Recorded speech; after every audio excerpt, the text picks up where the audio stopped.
Damn.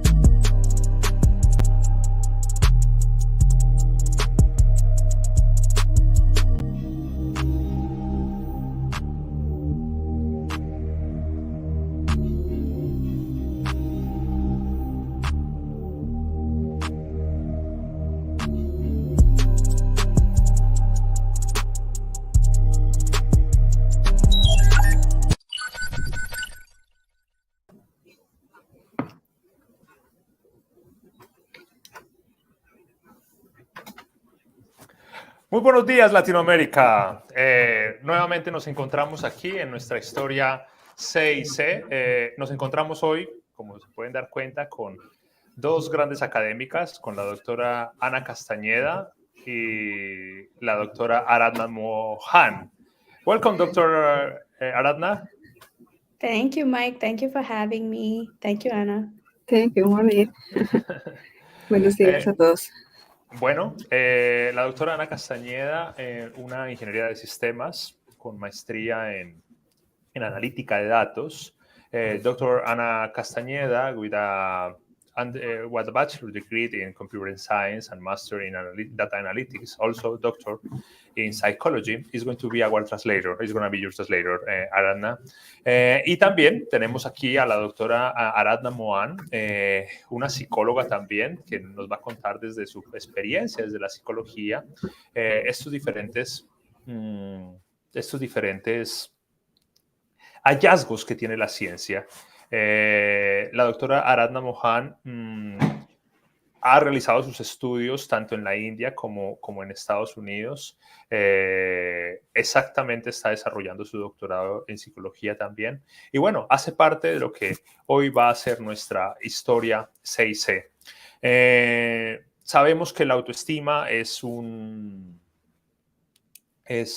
factor importante en la vida humana. We know that the self-esteem is a really important factor in the human life. Entonces, conocemos también dentro de la ciberseguridad que hay diferentes puntos donde decimos que el ser humano es el eslabón más débil de la cadena. And in cybersecurity, we know that there are, like as an expression, we say that human being is going to be the weakest link into the cybersecurity chain. Y pues esa vulnerabilidad que tiene que ver con que de pronto nos dejemos llevar por las diferentes técnicas de ingeniería social o nos dejamos llevar por cómo los cibercriminales nos aproximan, toman contacto con nosotros. And also this vulnerability is coming from that way that cybercriminals are reaching us. That way how they take advantage of that low self-esteem or self-confidence. Y aquí es donde miramos cómo esa baja autoestima, esa baja autoconfianza, pues puede permitir que se genere esa instancia de vulnerabilidad. Obviamente que hablar de autoestima, hablar de autoconfianza, hablar de vulnerabilidades toma muchísimo tiempo, es un campo muy amplio. Obviously, to talk about self-esteem and self-confidence is a really broad topic. And it's going to take a lot of time. Pero hoy vamos a hablar un poquito respecto a cómo esto se afecta con adolescentes. But today we're going to talk a little bit about how that low self-esteem impacts adolescents and the new generation. Is that correct, Aradhna? That is correct. Okay. Obviously, it is important to talk why we are here and what is the main goal of Center for CIC. Obviamente es muy importante hablar por qué estamos aquí, cuál es el objetivo del Center for CIC. Y aquí aprovecho para enviarles un saludo a todos por parte del doctor Kyung-Chik Choi, el director del Centro para la Investigación del Cibercrimen y la Ciberseguridad. And in this point, I take advantage to say hello from on behalf of Dr. Kyung-Chik Choi, the director of Center for Cybercrime and Cybersecurity from Boston University. This event, this program is one digital awareness program. Este evento en sí es un evento de concientización, de crear conocimiento, de crear conciencia de manera digital. Y también este evento trata, o estos eventos tratan de crear un legado respecto a la cibercriminología. And also these events try to create some legacy regarding cybercriminology. Y sabemos que la cibercriminología es una invitación para todos los profesionales. I know that cybercriminology is one open invitation to different professionals like psychologists, sociologists, anthropologists, accountants, different professionals are welcome in cybercriminology field. En esta invitación, en este enfoque multidisciplinario de la cibercriminología, los psicólogos, como la doctora Aradhna, los ingenieros, como la doctora Ana, o también en su doctorado en psicología, pues son bienvenidos. Y es desde aquí donde partimos esta historia CIC de este día de hoy, cómo volvernos el eslabón más fuerte de la cadena. And from here, from this point of this multidisciplinary approach is how we open. So, Dr. Aradhna, would you like to share a little bit how you get into the psychology field, please? When did you study? Sure. Thank you. Yeah, thank you for the introduction, which I didn't understand, which was all in Spanish. But for this presentation, I learned one line, which is, yo estudio un doctorado en psicología. Muy bien. Muy bien. Gracias.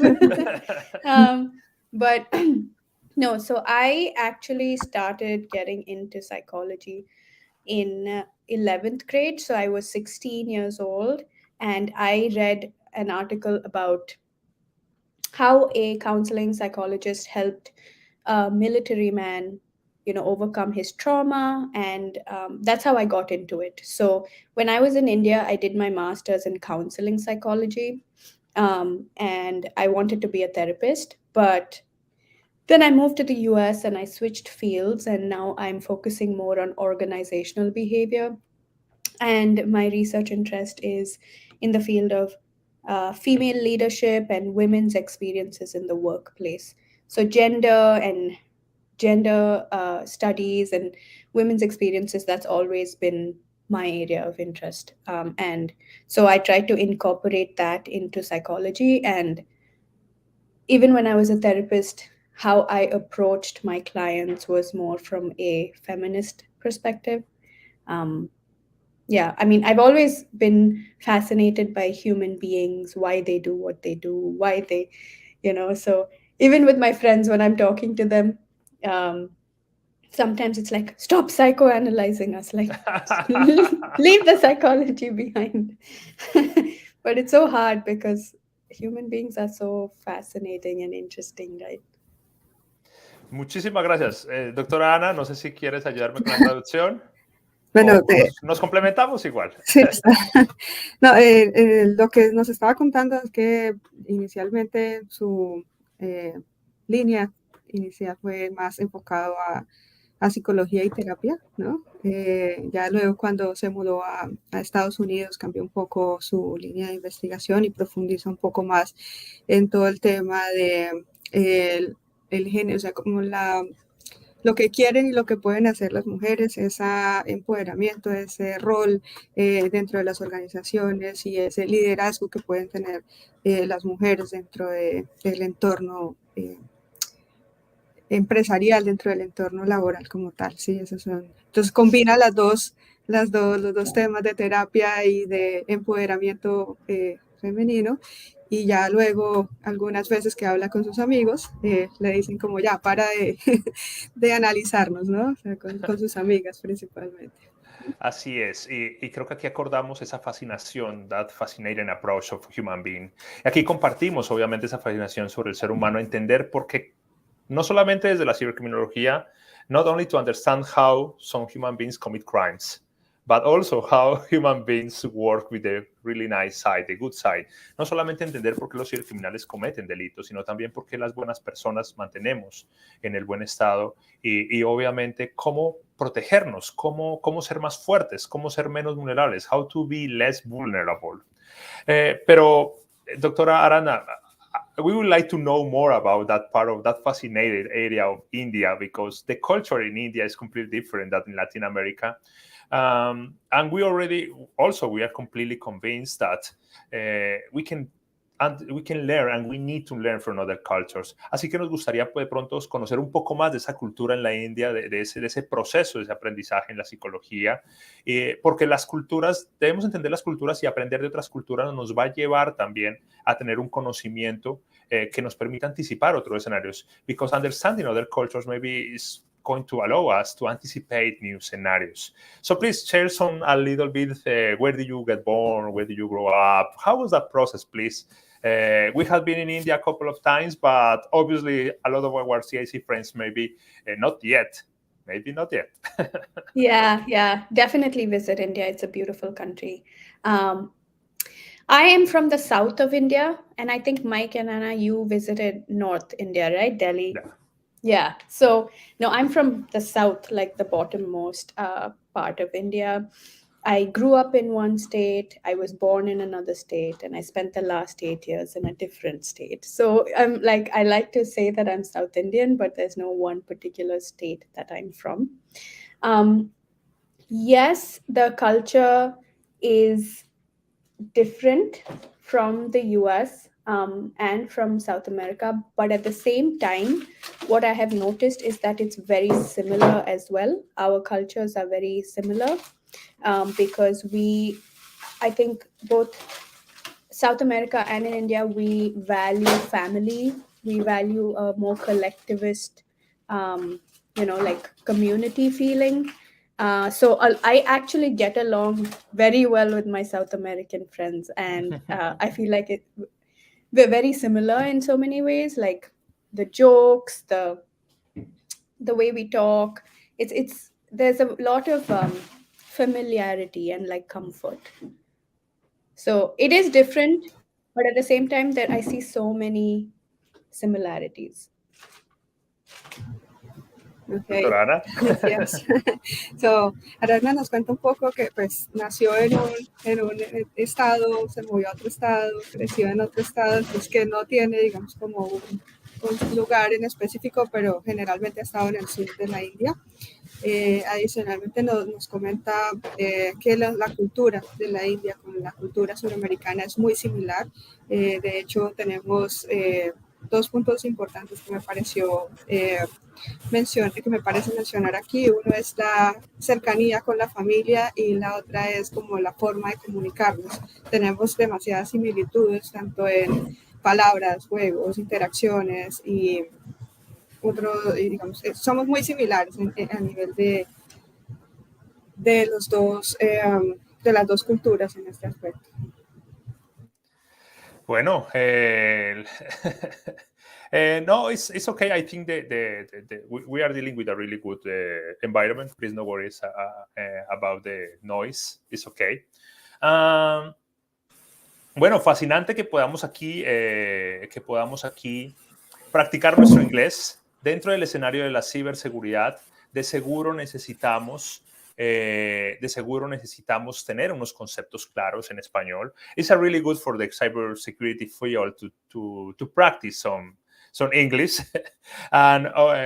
Y de seguro, pues, muchas de las personas que nos están viendo en directo o que nos van a ver en diferido, of course, they are going to provide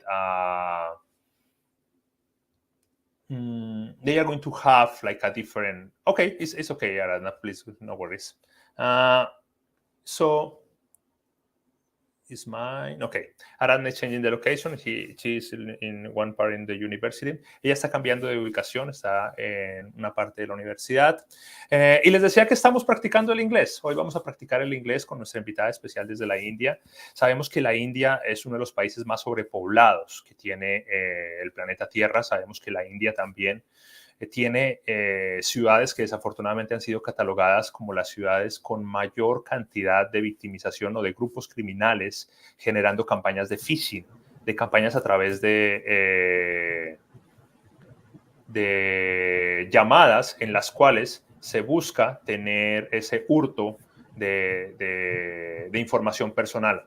Dr. Aradhna, I was talking about that how India has also some high rates of phishing attacks from some companies, some criminal groups, yes. So we have a lot to learn from India. How many languages are spoken in your country? ¿Cuántos idiomas se hablan en la India? We have around 28, 29 languages and over 100 dialects. Wow. So a lot of languages. Each state, actually, we speak a different language in each state. And there are about 28, 29 states. So a lot. 29 estados y cada estado tiene diferentes idiomas. ¿Cuántos idiomas y dialectos, doctora Ana? Más de 100 dialectos, menciona ella que se tienen alrededor, y en general son como 29 idiomas diferentes. Idiomas. But all of those languages are official languages? No. The official languages, I think, we have English. English is an official language. We have Hindi. I'm not entirely sure which other languages are official, but I know Hindi and English are official languages. Okay. Bueno, el hindú y el inglés son lenguas oficiales dentro de la India. Okay. Hace algunos años, some years ago, I read that potentially 19 languages were the most spoken and maybe kind of official. And now you are saying that you have more than 19 languages? Oh yeah, we have more than 19 languages, but and more dialects. So, it's not just, there are lots of languages. It's nice because because I'm from South India, we have like 4 states in South India, and each state speaks a different language. And because of that, I can understand multiple languages. I can't speak all of them very well, but I can understand multiple languages. And I think because of that, even when you speak Spanish, it's only been 1.5 years since I've been exposed to the Spanish language, but I'm able to understand a lot of things. I think it's because of exposure to so many different languages since I was a child. Okay. Wow. Estar expuesto a múltiples lenguas ayuda a que se pueda entender diferentes, aunque no se hablen ellas correctamente. De hecho, le pasa con el español, que logra entender bastante de lo que nosotros hablamos, pero no, o sea, como que todavía no se atreve a hablarlo, ¿no? Una buena invitación para que arranques. Wow. Sí, de seguro hoy vamos a aprender muchísimo de la doctora Aradhna Mohan. Obviamente la doctora Ana Castañeda. Aprovecho en este momento, for sure we're going to learn a lot from Dr. Aradhna, Dr. Anna. And now I would like to say thanks again all of you, all of our attendees. Y también me gustaría decir muchas gracias a todos los amigos CIC que nos acompañan, a Roberta, a Matías, al profesor Sabogal, a Camilo Andrés, a Brigitte, a Soporte R, ese creo que es un estudiante que tenemos por allí. I am reading all of the names that our audience attendees. Obviously, we have Carolina Macedo, she's from Argentina. Carolina y Matías, ambos son from Argentina. Nelson Beltrán, un gran amigo también en el estado de Boyacá, en Colombia. Brenda, una maravillosa mamá, un gran ser humano que nos acompaña todo el tiempo, y obviamente todos aquellos que nos... Juan Carlos, sí señor, así es.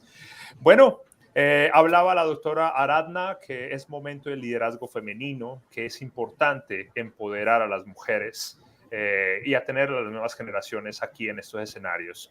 Doctora Aradhna was saying that it's important to empower the gender, the girl leadership. So it is time to give you this scenario, and please enjoy the rest of the story. Wow. Thank you, Mike. Thank you. All right.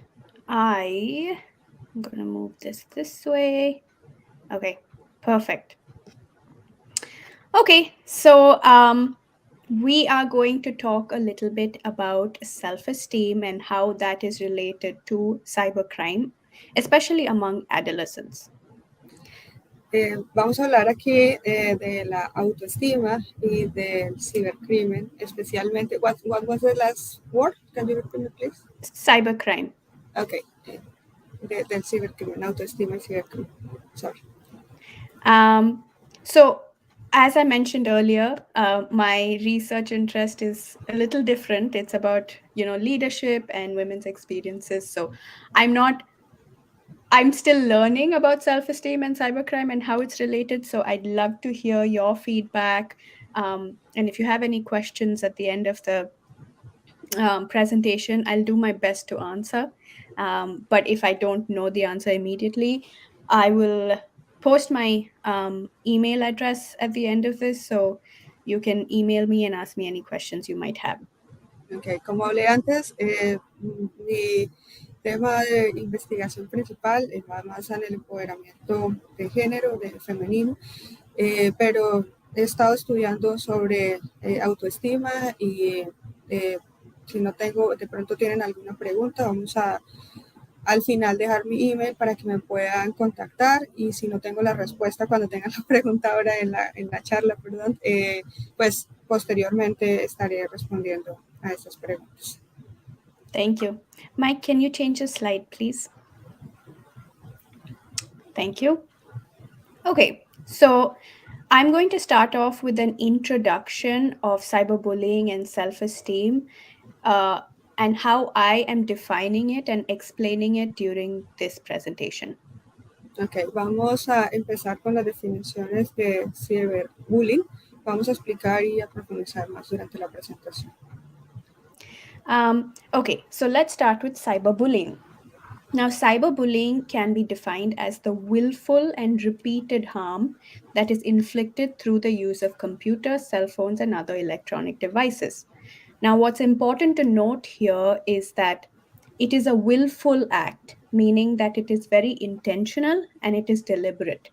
And it is something that is carried on for a longer period of time. So it is repeated over a long period of time. And the major distinction between bullying and cyberbullying is that there is cyberbullying happens electronically or virtually, right? That's the only real difference. But the consequences that cyberbullying has on its victims is just as severe as, regular bullying that is direct. Victims experience a lot of pain, very real pain that is both psychological and emotional. So just because it happens online, it does not mean that it is less severe. It's just as severe. Ok, dentro de la definición del ciberbullying se puede definir como un daño intencional o repetido infligido mediante computadoras, o medios virtuales, teléfonos celulares o dispositivos electrónicos, como lo referencia a la doctora Aradhna aquí. Fue una definición incluida por hindú y Pachin en el 2009. Adicionalmente, referencia que las amenazas intencionales y deliberadas, el acoso puede llevarse a cabo durante un periodo de tiempo prolongado, y las víctimas generalmente experimentan un dolor tanto psicológico como emocional a partir de este escenario de cyberbullying. And next is self-esteem. Now, if we have to define self-esteem is one's positive or negative attitude towards oneself and one's evaluation of one's thoughts and feelings overall in relation to oneself. It's a lot of words, I know. So simply put, self-esteem is how you feel about yourself and your self-worth, okay? And there are two ways that people typically go about building their self-esteem.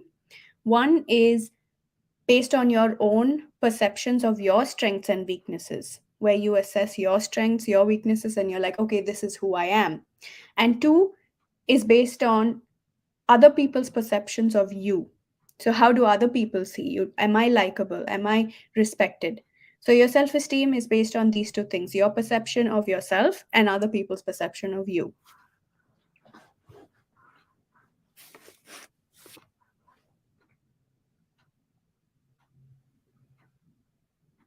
Anna, I don't think I can hear you. I was talking in mute, sorry. Can you hear me now? Yeah. Okay, so la doctora Aradhna nos explica la autoestima como una actitud positiva o negativa de uno mismo, bueno, de uno hacia uno mismo, y la evaluación de los propios pensamientos y sentimientos en general a la relación con uno mismo. También nos habla de dos puntos importantes a considerar, que es cómo yo me siento y cómo los demás me perciben. Respecto a cómo me respeto, bueno, hacia si me respeto, no me respeto, si proyecto que haya respeto o no respeto dentro de la relación con otros. Mike, can you change the slide, please? Thank you. So moving on to self-esteem among adolescents. La autoestima entre adolescentes es el punto que vamos a abordar aquí. So as I mentioned in the previous slide, self-esteem is based on your own value and your own perceptions of yourself. And it's also influenced by how other people perceive you. And especially among adolescents. Now, adolescents are, children between the ages 10 to 19. And we all know that their self-esteem, who they are, their self-identity, all of this is just developing at the adolescent stage, right? They are just understanding who they are as people, and they're just like figuring themselves out. And at this point, and I'm sure you remember as well, when we were adolescents, what other people thought about us was very, very important to us. Our self-identity, it depended a lot on social cues and what did my friends think of me, what do those people think of me, and we behave in a way, like our behavior is, it depends, like we look for behaviors that help us value ourselves positively, and we stay away from behaviors that can affect our how cool we are, right? Like when you have nieces and nephews or children who are 13, 14, they want the best clothes, they want the best gadgets, they want the best of everything, because all these things influences how they perceive themselves and how they believe that other people perceive them. And so because we are so dependent at that age on what everybody else thinks of us, we can be more vulnerable to threats like cyberbullying, right? We are more vulnerable to like what other people think about us, and because we're only just figuring out who we are right now. Okay. De la autoestima entre adolescentes es lo que hablábamos hace unos minutos de los dos conceptos, de cómo las percepciones que tengo de mí mismo y cómo influencio al entorno social o la interacción social, o cómo al final me terminan percibiendo. La doctora Aradhna nos hablaba que entre los 8 y los 19 años hay un desarrollo de la personalidad o de... sí, como de esas señales de comportamiento social y llevan a cómo puedo ser percibido. También nos hablaba de cómo cómo las otras personas hablan de nosotros es importante también para ese desarrollo y esa evolución de las personas, del individuo dentro de un entorno social. También nos hacía referencia sobre las señales, el entorno donde crece la persona, donde se desarrolla la persona, cómo este entorno puede impactar en lo que yo puedo ser, en qué tan bueno puedo ser o cómo me desenvuelvo dentro del entorno, y además cómo las personas pueden percibirnos. Adicionalmente, nos hacía referencia sobre cómo puede ser más vulnerable. Perdón, un momentico aquí. ¿Cómo puede ser un poco más vulnerable el individuo? Porque están descubriendo quiénes son realmente en ese escenario. Entonces, digamos que la curiosidad de la adolescencia puede permitir dar esa proximidad al concepto de vulnerabilidad. Thank you, Anna. Mike, can we have the next slide, please? Thank you. Now, as I mentioned in the previous slide, adolescents care a lot about what other people think of them, and this makes them more vulnerable to being victims of cyberbullying, right? And like I said in the definition of cyberbullying, it is more indirect than traditional bullying, right? But that does not mean that the consequences are less severe. Cyberbullying happens in an online space, so that allows the bully or the perpetrator to be anonymous if they want, right? Because often the victim may not know who the perpetrator is. But research suggests that most often than not, the bullies and the perpetrators of cyberbullying tend to be in the same social circle as the victim. So victims sometimes have an idea of who it might be, but it's difficult to point and say, okay, this is the person who's bullying me. It's difficult for other people around also to know, okay, so this person is being bullied by, this person. And because everything happens online, there's a lack of supervision, because at least now everybody's got an iPad, everybody's got an iPhone, everybody's got a computer, and so much interaction takes place online that it's hard for caregivers or parents to supervise and like limit those interactions, or be aware of what's happening or what their children may be going through. And what the sad thing is, this distance or this screen between the bully and the victim, it allows people to be so cruel, right? It's almost like the interaction that happens face to face with the bully will probably be very different from the interaction that takes place online, because this screen allows them to say horrible things, do terrible things. And I and I mean, research suggests that it may be the fact that there's a screen between them and there is the possibility to maintain some amount of anonymity. And yeah, I mean, that's so sad. Like, yes, it happens with adolescents, and like, the bullying is really bad. But even if you see like celebrities or the things that they post, people can say horrible things on the internet that they probably will not say face to face. So cyberbullying is, can have extreme emotional and mental consequences that are very negative. Ok. De la parte del ciberbullying entre adolescentes, las víctimas del ciberbullying, digamos que el ciberbullying es más indirecto que el bullying tradicional, y en los espacios online se puede mantener el anonimato.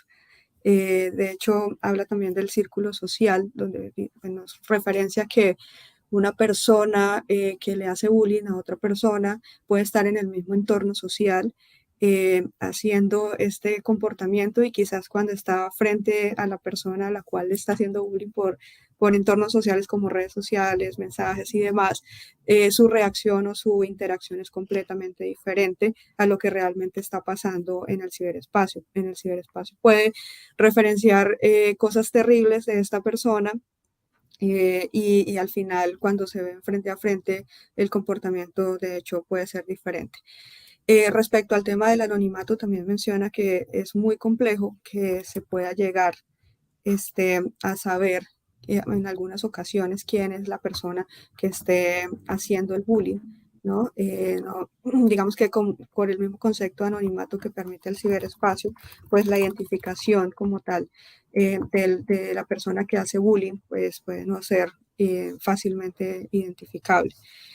Adicionalmente nos referencia que hoy en día, digamos, todos estamos como en las computadoras, en los teléfonos y demás, y en el escenario adolescente se puede perder esa oportunidad de supervisión por parte de los padres o de un tutor, y dar un correcto acompañamiento para evidenciar un posible escenario de bullying en esos entornos. Entonces, es importante, digamos, como considerar que el tema del acompañamiento y la supervisión son escenarios o variables relevantes para quizás minimizar la incidencia de bullying.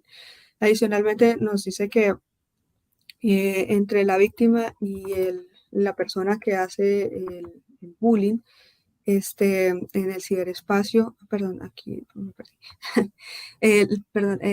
Es peligroso en las comunicaciones a través de Internet. Bueno, lo que ya estaba mencionando, que el espacio, digamos que lo que dice la persona en el ciberespacio, cuando está frente a la otra persona, puede cambiar. De hecho, pasa mucho con las celebridades, y que la gente escribe muchísimas cosas horribles de estas personas y cuando ya están frente a frente el comportamiento es diferente. También nos referencia el tema en un espacio donde la moral y las normas sociales y las reglas pueden perderse y ser menos relevante. Eso es un espacio, digamos, virtual y abre la oportunidad para que otros puedan agredir a otras personas de manera no presencial o de manera online como tal. Thank you. Thanks, Mike. So next, I'm just going to connect the two and talk about what research has found in the past about the relationship between cyberbullying and self-esteem. La relación entre el ciberbullying y la autoestima es el punto que vamos a abordar. So in the past, research has found that victims of bullying have been found to have lower self-esteem than non-victims. However, the reasons for this are unclear in the sense that maybe the experience of being a victim reduces self-esteem, or it could be that those with low self-esteem are targeted as victims. It's not sure what, it's unclear what came first, or I have a feeling it's just a vicious cycle, and it just one thing goes, it's like a circle that like you have lowest self-esteem, you're attacked by a cyberbully, and your self-esteem, gets worse. However, there's no strong relationship between the bully and their self-esteem. Some research has found that cyberbullies have higher self-esteem. Some have found that they have low self-esteem and that's why they commit the crime. But either way, the relationship is not very strong, and there's not enough research done to understand the relationship between bullies and their self-esteem. Research suggests that there may be some gender differences when it comes to the bullies and the victims. There seems to be a higher percentage of men who are cyberbullies and higher percentage of women who are the victims of cyberbullying. But I think now with everything changing and technology being such a huge part of our lives, that this may be changing a little bit. I'm not 100% sure, but I think I think there are just as many male victims as female victims. Yeah. Ok, en estudios pasados se encontró que las víctimas de bullying pueden tener menos bajo autoestima que las que no son víctimas. ¿Cuál es la causa o la razón? No son claras hasta ahora dentro de los procesos de investigación. Sin embargo, sí se evidencia que hay una relación, no una fuerte relación, pero sí una relación entre estas variables. La relación entre los que hacen bullying o sea, entre el bullying y la autoestima puede variar. Porque puede variar, se podía encontrar que quizás el 50% hombres, 50% mujeres podrían ser víctimas, pero en su mayoría, pero hoy con la tecnología y el impacto que tenemos por todo el tema de COVID que nos obligó a estar en espacios cerrados, esto puede haber cambiado y quizás los hombres pueden ser hoy más víctimas que las mujeres dentro del bullying. And the reason, oh no, it's the previous slide, Mike. Yeah, I thought I'll cover the COVID-19 part because I feel like there's a lot to say and I didn't want to confuse Anna with all that information. So I think it's really important to consider the impact of COVID-19 on cyberbullying because, as you all know, our world has just shifted online. Everybody is able to work online, study online. There's like social interaction that occurs face to face has reduced drastically because of the pandemic, right? And so now we have a lot more people spending time online, a lot more students, a lot more adolescents spending time online, which means the risks of cyberbullying and cybercrime have also increased because of COVID. And technology makes the world a smaller place, right? No matter which part of the world you're in, you can bully people from the other side, on the other side of the world. Before, bullying was just face to face. You had to be in the same school. But now you can bully people in another part of the world. And as you know, a lot of politicians and presidents have called COVID-19 the Chinese virus, right? And that's led to a lot of bullying toward a certain section of people. A lot of East Asians have faced a lot of bullying, including cyberbullying. There have been a lot of things online. And this group of people tend to feel isolated and ostracized because of that.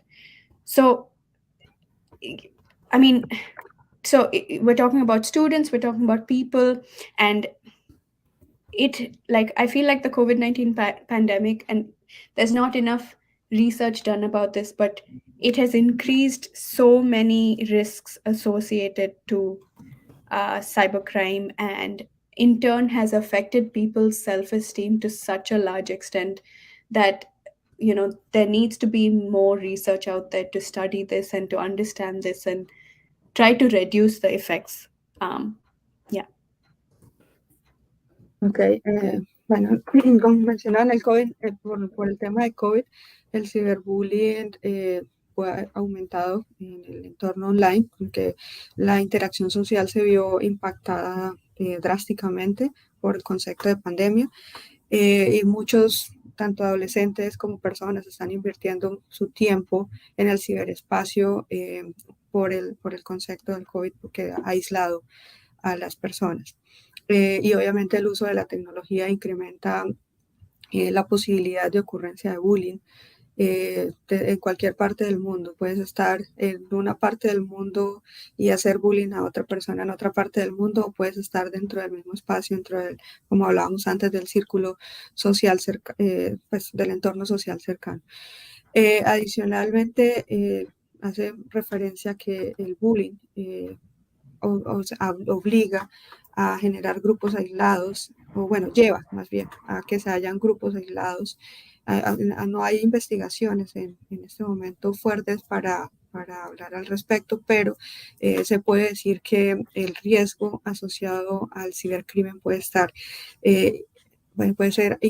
puede haber aumentado a partir del escenario que pasó en el COVID-19 con pandemia y el aislamiento, y también vinculado a la baja autoestima que pueden tener los individuos. Creo que eso fue como lo que tomé en este momento de lo que mencionaste. Thank you. Go ahead, sorry. Next slide, please, Mike. Okay, so now we know that there's a relationship between self-esteem and cybercrime. So what can we do? Okay. Bueno, vamos a hablar sobre las implicaciones entre la relación del ciberbullying versus la autoestima. ¿Cómo esto pasa? So low self-esteem can have severe negative consequences on your own behavior, your own self-worth, and also then your relationships with the people around you, right? And especially among adolescents, we spoke about this earlier, they're just developing a sense of self-identity, self-worth. And it's really important that caregivers, teachers, school counselors, everybody works on building their self-esteem and self-worth so that they are less prone to the threats of cybercrime. Anna, do you want to say that, or should I continue? Okay. And often what happens in schools is that school counselors only want to focus on the issues that the students face inside the school campus, and they often don't want to get involved with what happens outside the school campus. But cyberbullying is when it happens between students. It may be outside the school campus, but it's still within the community of students inside the school. And so it's really important for mental health professionals in the school to also pay attention to how students may be suffering from any kind of bullying that happens online. I used to be a therapist, and I have gone to therapy for several years, and therapy has definitely helped me understand who I am and develop a sense of self-worth. And I think every adolescent, every child should go to therapy. You don't have to be, you don't have to have any major issues, but when you are an adolescent and you are developing a sense of self and who you are, it's really important to meet a professional and talk to them about what you're going through, your experiences, because it'll help you understand yourself better. Speaking to your parents and teachers is very helpful, but it's also important to have a professional who can help you understand some like preventive measures. Like, children want to just fight. If somebody starts a fight online, they just want to fight and they want to get into it, and that's usually how this cyberbullying takes place. But if they are taught early on, like, just block somebody who is troubling you, ignore hurtful messages, or just log out.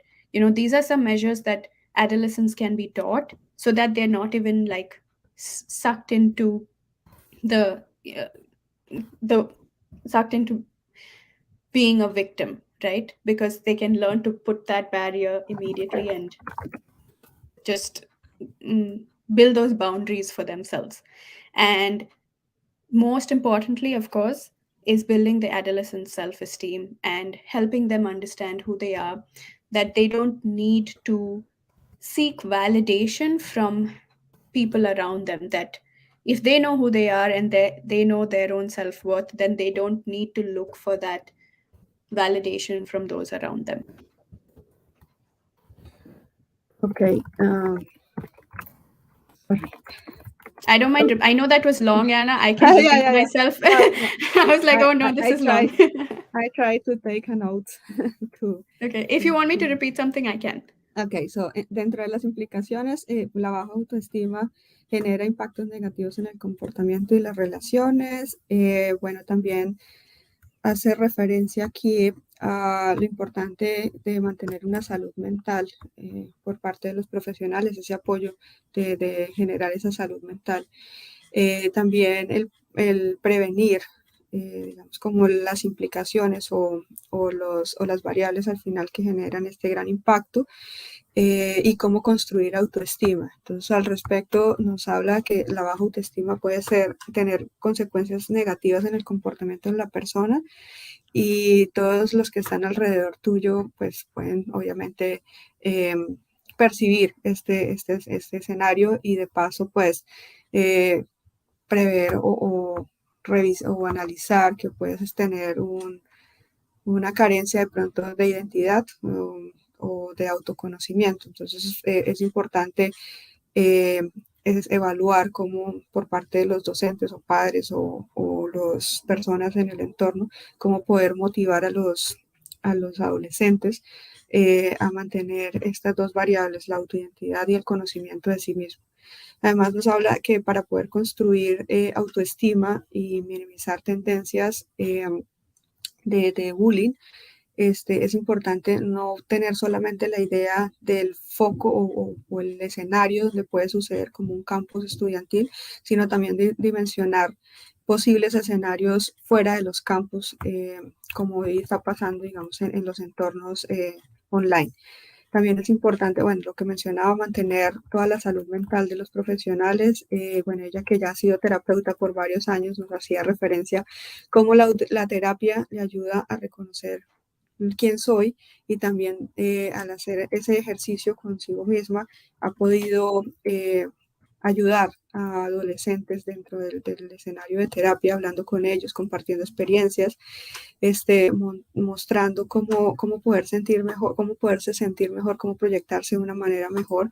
También le ha permitido con docentes y padres hacer interacción y compartir experiencia, conversar sobre la conciencia de los posibles lugares donde puede pasar el bullying y qué puede ocasionar el tema del bullying. También nos hace referencia que que es importante desde la parte de los padres y los docentes estar atentos a cómo hablan los adolescentes, identificar cómo se referencian de ellos mismos y de otros y cómo pueden en ocasiones estar como identificando a las posibles víctimas que pueden llegar a agredir pues a otros compañeros o a otras personas en diferentes espacios.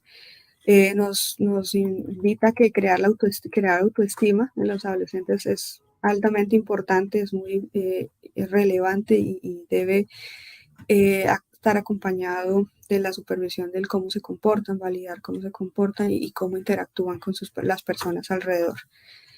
No sé si creo que cubrí casi todo.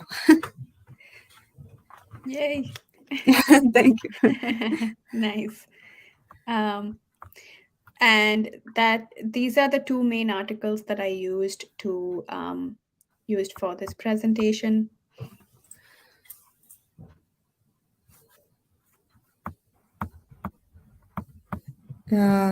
Sorry, come again, Aradhna? Oh, no, these are just the two main articles that I used for the presentation. Ok, nos está compartiendo aquí en este slide los artículos que referencia dentro de la presentación. And that's it. Thank you so much. And let me know if you have any questions, comments, feedback. Esto fue anything. todo. Si hay preguntas, comentarios, feedback, estamos pendientes. So, tenemos una pregunta. We have a question here in the screen. Yes, when you say that the cyberbullied person has low self-esteem, do you mean the victim or the bully? ¿Te refieres a la víctima o a quien hace el bullying? De pronto si nos amplías. Bueno, quizás lo podemos explicar desde los dos escenarios. If you can explain from the victim and from the bully. Okay. Yeah, so there is a relationship between low self-esteem and victims. It's been found that victims of cyberbullying have low self-esteem.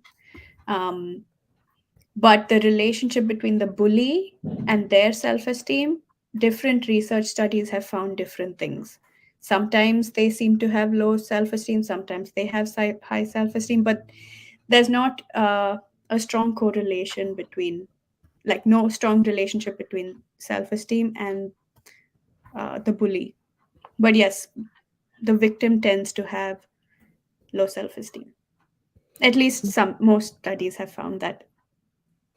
Okay, so, no hay una relación fuerte entre el concepto de autoestima y bullying, pero sí se puede hablar un poco más entre una relación entre la víctima y la autoestima de la víctima para convertirse o llegar a ese rol de víctima como tal. ¿Cuáles serían algunos de los riesgos desarrollados durante la pandemia? So, which one will be a risk developed during the pandemic? Can you repeat that, Anna? I don't think I understand. Yeah, don't worry. Which risk we can development during the pandemic? Maybe you know some ones. How to reduce risks Maybe during I the can pandemic? help there. Yeah, sure. Okay, the question here is that what kind of risks were developed during the pandemic? You were talking about, and I think that's the point from Tanya, saying you were talking about some risks, maybe some risks were appearing during the pandemic. So could you please mention some of those risks? Obviously, Sure. I have a couple for supporting that answer, sure, but please go ahead. Yeah, I think in the presentation, what I meant was because of the pandemic, because we have moved online, from face to face to a lot of our interaction has become online. And because people are spending so much more time on the internet, and, you often get validation from your social group, which is who you usually would interact with in person. But now everything is moved online. Even talking to your friends is online. So your chances of getting connected to a bully or having interactions with a bully online or perpetrator online are higher because you're spending that much more time on the internet. Does that answer the question? Completely, of course. Yes. Anna is going to translate. Okay, yeah. So, nos dice que pues una de las razones principales ha sido el mayor tiempo que se está invirtiendo en Internet, ¿no? Por el tema de pandemia, y que pues eso abre la posibilidad a hacer mucho más bullying en línea, ¿no? Sí, completamente cierto. Y adicionalmente, y no quiero colocar en pantalla porque la verdad es fascinante estar aquí entre grandes profesionales del género femenino.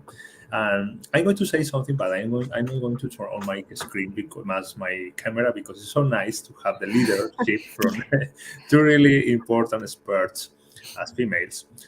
Y me gustaría hablar, claro, hay unos riesgos allí y tiene que ver desde el ámbito de ciberseguridad para la introducción a la siguiente pregunta. Y tienen que ver con una falsa idea de seguridad. I'm talking about some fake idea of security. During pandemic, everyone thinks that we are safe, we are allowed to use technology, y estamos pensando que estamos seguros, y durante la pandemia nos creemos o desarrollamos esa capacidad, y es un riesgo muy bien documentado. Bueno, es una amenaza, una vulnerabilidad en sí. Indeed, it's not a risk, it's a vulnerability. Y es pensar, es about thinking que estamos seguros, es sobre pensar que estamos seguros porque ya somos capaces de salir en una videoconferencia, porque sabemos que somos capaces de interactuar en línea en una clase a distancia. El riesgo de ser victimizados en línea es grande al respecto. And here I'm giving you the question again, Dr. Anna, if you would like to read it, please. Sí. Hay estudios científicos acerca de la participación de las mujeres en eventos de cibercrimen y la participación en los países, en cada país. Now, Dr. Aradhna speaks Spanish. Yeah. Sí, claro. No, I'm sure there are studies, but I am not aware of it because it's not my research interest, so I'm not sure. What I can do is do my research and email you about it if that's something you're interested in. Okay. Deben haber estudios que, sin embargo, no los tiene presentes porque no es su línea de profundización, pero que va a revisarlo y luego nos cuenta.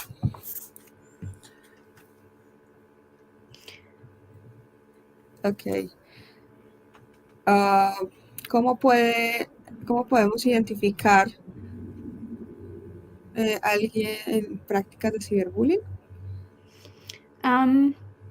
I don't think it would be easy to identify a bully, but it may be possible to identify that somebody may be a victim of cyberbullying, because cyberbullying is similar to bullying in the sense that the person's behavior changes because they may be more afraid, their relationships change because when you are a victim of bullying, it affects you a lot, right? It affects how you think about yourself. It affects how you interact with other people, sleeping patterns, eating patterns, because you're literally under attack, but through this anonymous or known person.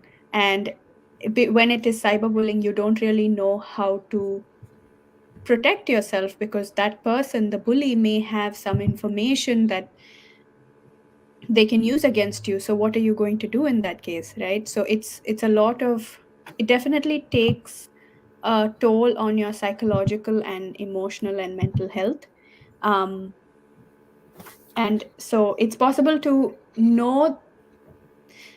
identify changes in behavior in a victim, but I don't think there's any way of knowing that a person is a bully because there's no behavior that you can really directly observe.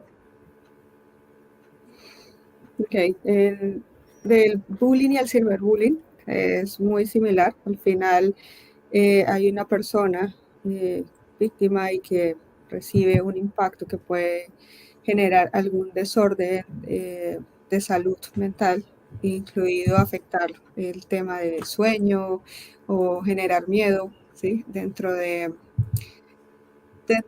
la persona que recibe el ataque o que es víctima de esa situación.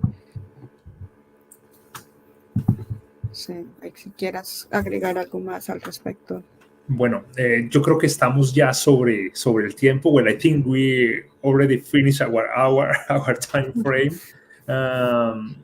Creo que ya estamos pasados del tiempo. Quiero hacer un compromiso para el profesor Alexander. Bueno, creo que ya hizo una respuesta allí para Adertic, para soporte, para Juan Carlos en sí, para Alfredo de Jesús, para Tania, para Polis, con las preguntas que han hecho. Por favor, si alguno de ustedes diligenció el formulario de asistencia, en el comentario, por favor, colocar la pregunta y con muchísimo gusto la respondemos por correo electrónico. I'm saying that because we are releasing one attendance form, so those friends of CIC who didn't get the answer, they are going to type it and we're going to answer by email. They are going to type the question by the form. And for closing, I know this has been really amazing of having you both girls, Dr. Anna, Dr. Aradhna. We need more girls here providing self-awareness training. Ha sido genial tenerlas a ustedes, a dos profesionales, a la doctora Ana, a la doctora Aradhna. Necesitamos más mujeres que estén al frente de esos entrenamientos. Sabemos que el tema de la autoestima, de la autoseguridad, de la autoconfianza son necesarias para desarrollar dentro de esa fortaleza, para volver al ser humano verdaderamente ese eslabón más fuerte en materia de ciberseguridad. Y pues aquí creo que, no sé, doctora Ana, si me colabora. I don't know, Dr. Anna, if you could help me with the last question for Dr. Aradhna to close this really nice CIC History. Con el fin de cerrar esta historia 292 sobre autoseguridad en línea. How do you think it would be a good way to develop a self-esteem? I think the best way to do that would be to be aware of yourself and know who you are. That would be the best way to develop your self-esteem. Okay.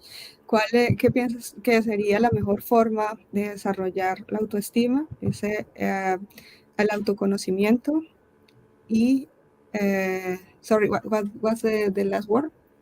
To be aware of yourself and know who you are. Ok, conocerte y ser consciente de quién eres. Eso es lo más importante. Bueno, estuvo con nosotros la doctora Aradhna Mohan desde India y la doctora Ana Castañeda desde Colombia. Nuevamente, estamos convencidos que los buenos somos más y podemos seguir construyendo conocimiento en contra del cibercrimen.